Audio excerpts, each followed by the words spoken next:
Now to your questions. Speaking about the Myers-Briggs and the other assessments that you mentioned, someone asked, can these change during the different seasons of your life? That's a great question. The Myers-Briggs is meant to really look at fundamental traits that tend to last throughout our lifetime. However, as in any self-report questionnaire, garbage in, garbage out. If you are not really reflecting your true self, many people respond the way they think they ought to be, the way they've been encouraged to be. And so it's only as useful as you are honest and self-reflective. That being said, of course, we change over the course of our lifetime, and our circumstances change, which hugely impact how we're functioning. Okay. We had quite a few questions around, should ADHD be disclosed prior to a job interview? I love that question, and you may not love my answer, but it is my answer. I do not ever recommend that someone disclose their ADHD, and the reason I don't is you have no idea what that term means to the person you're talking to. A lot of people have a very distorted or outdated notion of ADHD, and they may think this person has just disclosed that they are an unreliable flake, and I am not going to hire them. I mean, it is not a term that endears us to employers, and employers haven't been educated as to how to get the best out of us, and that we might be their most productive and most dynamic employee if we're placed in the right position. So no, I don't think we're doing ourselves a favor. And so you say, well, if I don't disclose, then how do I get accommodations? I tell people, ask for accommodations in a different way. For example, if your desk is in a particularly noisy area of your office suite, you can certainly say, I'm finding myself much less productive because I can't screen out all of that noise over there. You're not saying you're ADHD. A lot of people have trouble screening out noise. So I would say to people, I can write better when I'm in a very quiet environment. Can I have permission to work from home when I'm finishing this report? Or can I have access to the conference room while I'm working on this report? You haven't disclosed ADHD. You have actually offered a solution to your problem. And that's how I tend to work with people. Oh, those are such great suggestions. Someone asks, when is it too late to change careers? Oh, well, that's a great question. Like, how long do you plan to live? And how long do you plan to have any energy? It's enormously variable, and you have to know yourself. I mean, I have been on this planet almost 8 decades right now, and I have lots of energy and I love my career, but that's not true of many people who are exactly my age. So you need to know yourself. Okay. Yeah, and can I just add, about a third of my clients are 55 and older. And these are folks who have had very successful careers, and they come in and they say, well, I have more energy. I feel like I have more to contribute. And the idea of the encore career comes up, where you can design a whole new career based around interests that maybe you didn't get to explore in the very beginning. And so with well-managed ADHD and health, like, we are living longer. And as long as this is together and this is sharp, there's only the limit that you place on it. I mean, I work with folks every day who are figuring out how to use their next 10 to 15 years. Now that the kids are out of the house, it's almost like you have an opportunity to start life over. So it's very common and very possible to have another career. Bruce, could you give us a few examples of some of these late career changes and what these people do? A common one I see is with lawyers. And I'm surprised, or I've learned how many lawyers are managed law school and very long law careers with ADHD. And there's often a point where they become burned out. I have a client in mind who has been a lawyer for quite some time and decided to go back to what got him into the field as a public defender, where initially he started that role under-resourced. It was his very first position. And now, after having 30 years of practicing a different kind of law, he's going back to this with a new lens. And his particular focus is he's helping to mentor other newer public defenders. That's an area where the person has stayed in the same career. I have another example of someone who had an interest in interior design. And like I see fairly often, the wife will put their own desires for advancement on hold while the family gets the structure and support that it needs from her.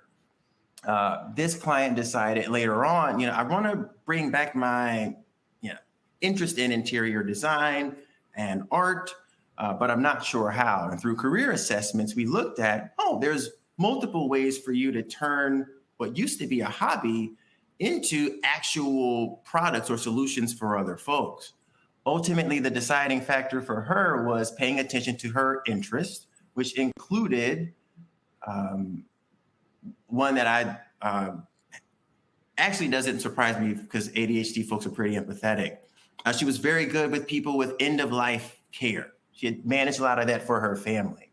And she was able to combine her desire to help people in that phase of their life with her kind of physical art approach to come up with ways that you could make mementos and reminders for the family members who would be, still here even if their other family members had died. And so it's always a mix, or has been a mix of what are my interests and what are the things that, like, if I could do all day and get paid for, like, what would I explore?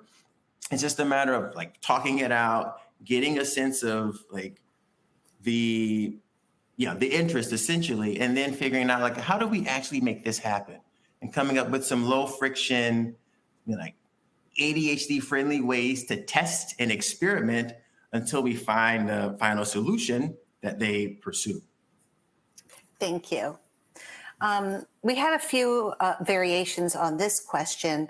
I love my jobs at first, but then I become dissatisfied and I self-sabotage. Why does this happen so predictably, and how do I stop this cycle?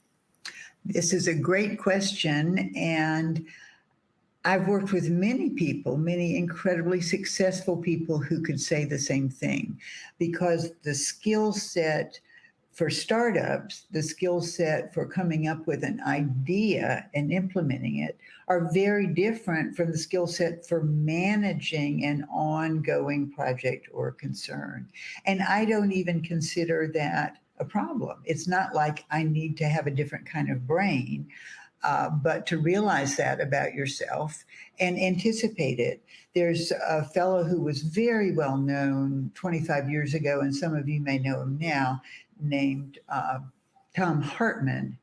And he wrote Hunter in a Farmer's World, and he really talked about himself. And if you ever read his resume, you would not be able to believe that it was one person that did all those things. And he did all of them well, but he didn't stay with any of them. And he was really getting to know his ADHD. And as he knew that about himself, he started each enterprise with a manager by his side. So the plan always was, I'm going to turn this over to you to manage, and then I'm going to go on to my next exciting project. So that's really an ability, but it requires change. Right. Someone asked, how do I stop rejection-sensitive dysphoria from making me miserable on the job? That's a very complicated question because it's not really a workplace question. It's a how am I functioning in my life question. And one of the things I don't know the circumstance of the person asking the question, but there are some workplaces that can be very cliquey. There can be workplaces where they're in groups and out groups and tendency to gossip among them. And if you are very sensitive to rejection, that is absolutely not the kind of a workplace that you want to be in. And you may be much more comfortable in work where you're working more independently and that you have some choice over the people that you interact with. That you have rejection sensitivity, but you also have to some extent the power to choose the people that you work among.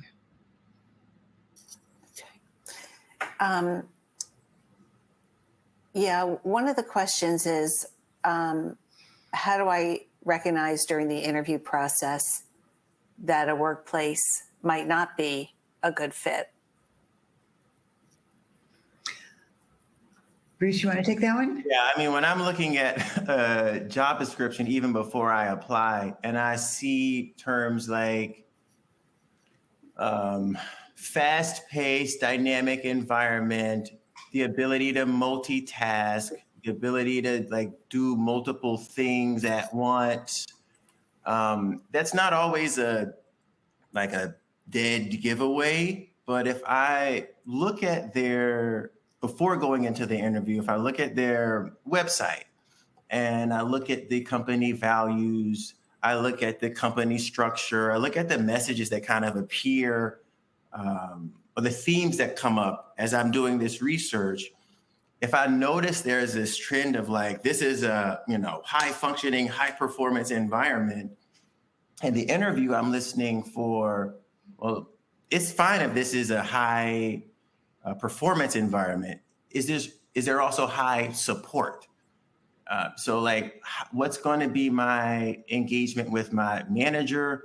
What kind of resources are available for me to do this work? And by that time, if I haven't got a sense of like, oh, it sounds like these people have high expectations, but they provide high support. If it just sounds like there's a lot that we need you to be able to do and switch between very quickly without support, that might be a sign that this is not the right role. Could still be the right firm overall, but this specific role, I mean, if I don't have that sense of confidence by the time I get to the interview, it's maybe a sign that it's not the best fit. Okay. Someone writes, I have 10 years into a career that I'm feeling less and less suited for. I'm not financially able to leave the field and start over. How do people find balance when they're stuck in a career that exacerbates their ADHD symptoms? I would be happy to take a crack at that one. And that is, there is a big difference between a career and a job within that career. You're saying, I've got financial obligations. I can't just do apple cart turnover and start all over. Most of us can't afford to do that. We've got kids, we've got mortgages, we've got bills. But what we can do is look at different jobs within the same career. If you're a lawyer, if you're a teacher, if in almost any profession, there's an enormous variety of jobs. And so I think working with someone like myself or Bruce to identify what is it about this job that's making it so hard for you. It may be that you have a hypercritical supervisor. It may be that it's a highly disorganized workplace, and that if you worked in a better managed job in the same field, in the same career, you might be very comfortable. It may be that there are just fewer resources, or, like Bruce was saying, there's some jobs that they're undersourced and they're expecting way too much of all of their employees, but you might stay in exactly the same career in a different organization and feel much more comfortable. So I really ask people before they change careers to really look at, even, are there places you can move within your same company that might be more interesting or a better fit? I worked with a woman years ago that worked at the National Library of Medicine. Sounds like a great job. She found her job very uninteresting because basically she was tracking down resources and references for researchers. But they had a very interesting internal newsletter and she loved to write.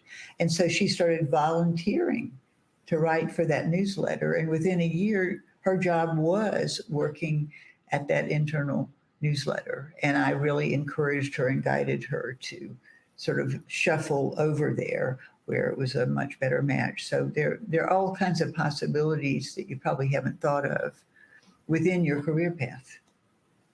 Okay. Here's a tricky one. How do you handle bullies in the workplace when they are your boss? Bruce, I'm going to let you take that one.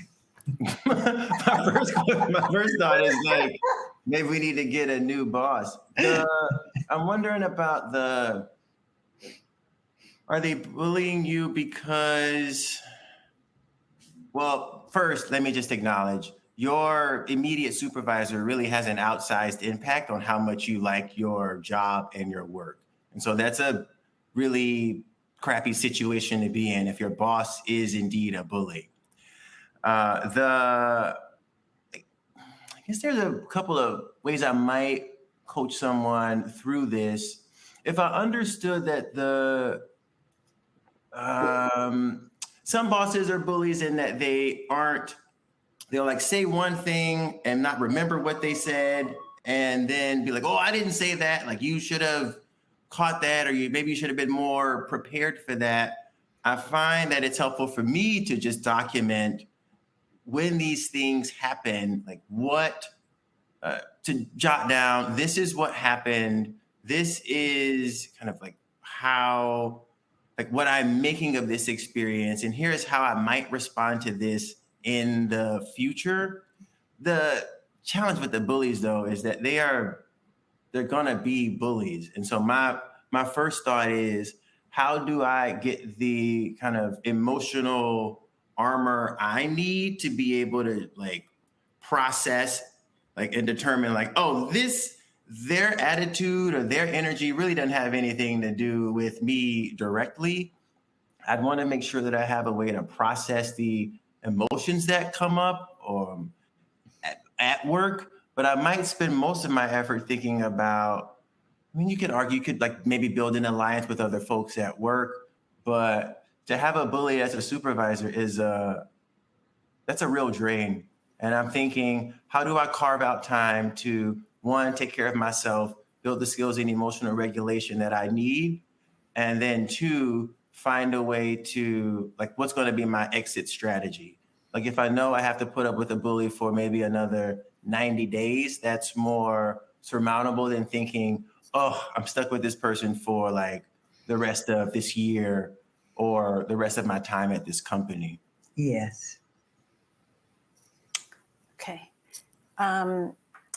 Someone writes, my 25-year-old son was fired from his job for being late all the time. And now he has debilitating anxiety and he lacks the courage to apply for a job. What can I do to help him?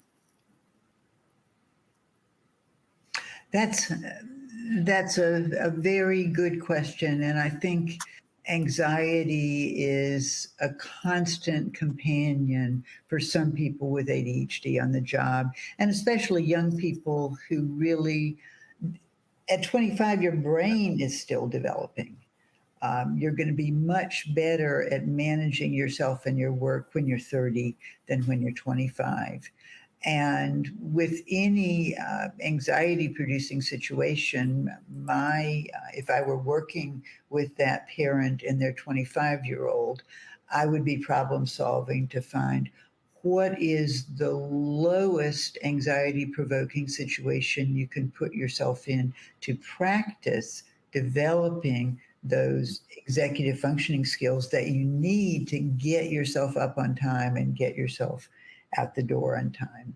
And I would reassure them that these are skills that you're going to develop over the next few years, and your brain is continuing to develop, so it's going to be easier for you to do these skills a few years from now. So let's talk about how we can support you in getting up and out there. And I would even start with, okay, you're not working right now, but let's act as if you were. Let's practice getting yourself to bed on time and getting up on time and getting out on time, even if the task that you go out to do is a self-assigned task. And one task I would really recommend is to get out there and exercise, because that's going to help your brain feel and function better, and build those self-management skills one step at a time till you have the confidence to get out there and look for your next job. And I don't think it has to last for months. I think this is something that I would coach somebody to do over the course of weeks. Mm-hmm. Okay. Unfortunately, that has to be our last question because we're out of time. But Dr. Nadeau and Bruce, thank you so much for joining us today and for sharing your expertise with our ADHD community. We appreciate it.